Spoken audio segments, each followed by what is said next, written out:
अखंडानंदबोधाय शिष्यसंतापहारिणे सच्चिदानंदरूपाय रामाय गुरुवे नमः।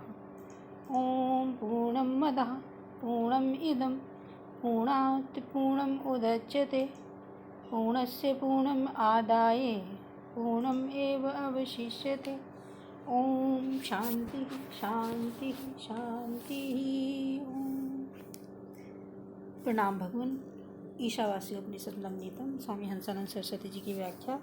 और आज का शीर्षक है भगवान, अधिष्ठान वही है जिसका अध्यास से कोई संबंध नहीं। अधिष्ठान वही है जिसका अध्यास से कोई संबंध नहीं। यह सारी लीला बस एक अध्यास मात्र है और हमारा आत्म तत्व अधिष्ठान रूप है। इसका यही अर्थ हुआ कि यह सारी लीला ईश्वर माया द्वारा ब्रह्म के आश्रय में करता है, लेकिन आत्मा से कोई संबंध नहीं होता। अधिष्ठान वही माना जाता है जिसका अध्यास से कुछ भी संबंध नहीं है। जैसे मंद अंधेरे में पड़ी हुई रज्जू में सर्प का भय लगता है, यहाँ रज्जू अधिष्ठान माना जाता है और जो मिथ्या सर्प का भ्रम होता है उसे अध्यास कहते हैं। तो अधिष्ठान रज्जू और अध्यास सर्प का भी कोई संबंध नहीं होता। अधिष्ठान रज्जु सत्य वस्तु है और सर्प का जो अध्यास है वह तो मिथ्या वस्तु है। सत्य और मिथ्या का क्या संबंध मानेंगे, उसी तरह हमारे चेतन रूपी अधिष्ठान में आत्मा में ईश्वर से या माया से इस जगत की उत्पत्ति, स्थिति और प्रलय की लीला होती है। रज्जु के समान आत्मा अधिष्ठान सत्य वस्तु है, उसमें भासमान यह जगत सर्पवत मिथ्या ही है। आत्मा सत्य है, यह जगत मिथ्या है। सत्य का मिथ्या के साथ क्या संबंध? कोई भी संबंध नहीं। इसलिए इस आत्मा में जगत का देह, इंद्रिय, मन, बुद्धि और उसके कर्मों का, उनके कर्म फलों का, जगत की उत्पत्ति, स्थिति, प्रलय का कुछ भी संबंध नहीं होता है। कोई भी शुभाशुभ कर्म आत्मा को छुएंगे नहीं। वे तो इंद्रिय, मन, बुद्धि, प्रकृति में ही रह जाएंगे। इनमें से आत्मा तक किसी की भी पहुँच नहीं है। रज्जु में सर्प जैसा प्रतीत होता है, वैसे ही आत्मा में यह माया मिथ्या ही प्रतीत होती है। तो ब्रह्म सत्य है, माया मिथ्या है, तो इन दोनों का कोई संबंध नहीं। मिथ्या सर्प से जैसे सत्य रज्जु जहरीली नहीं होती, मिथ्या सर्प से जैसे सत्य रज्जु जहरीली नहीं होती, माया के सारे धर्मों से, दोषों से सत्य आत्मा जरा भी लिपायमान नहीं होता है। कहा भी है, ब्रह्म सत्यम जगत मिथ्या जीवो ब्रह्मे ना परा।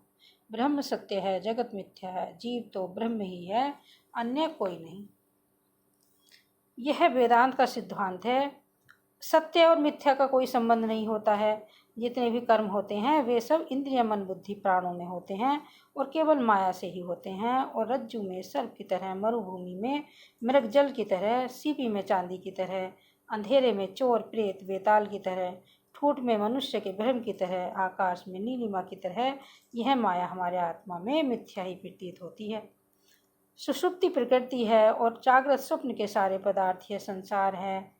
जागृत स्वप्न में ही देह, इंद्रिय, मन, बुद्धि, प्राण, इन सब के कर्म और इन सब कर्मों के फल भी होते हैं। सब कुछ जो संसार होता है वह तो जागृत स्वप्न में ही मर्यादित है। सुषुप्ति में तो ये सारे के सारे लीन हो जाते हैं, इनमें से कोई भी शेष नहीं रहता।